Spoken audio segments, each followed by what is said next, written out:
আর এবার আবহাওয়ার খবরের দিকে নজর রাখি। শুষ্ক আবহাওয়ায় এপ্রিলের শুরুতেই চরম অস্বস্তি, চরম গরমে আজ আগামীকাল নাভিশ্বাস দক্ষিণবঙ্গে।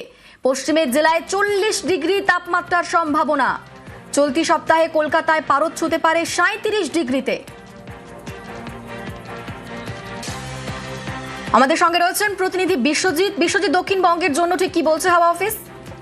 দেখো, আজ এবং আগামীকাল চরম গরম এবং আর্দ্রতাজনিত অস্বস্তি থাকবে এবং কলকাতার ক্ষেত্রে তাপমাত্রা 35 ডিগ্রি সেলসিয়াসে পৌঁছেছে। এই তাপমাত্রা আরো 1-2 ডিগ্রি বাড়বে, অর্থাৎ 37 ডিগ্রি সেলসিয়াস পর্যন্ত হতে পারে কলকাতার তাপমাত্রা, এমনটাই জানাচ্ছে আলিপুর আবহাওয়া দপ্তর।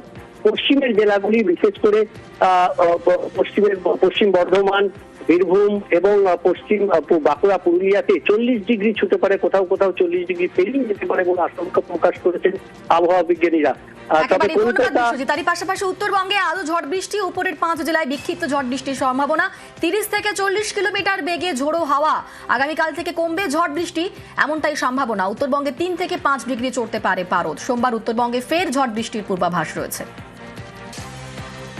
হেডলাইন্স।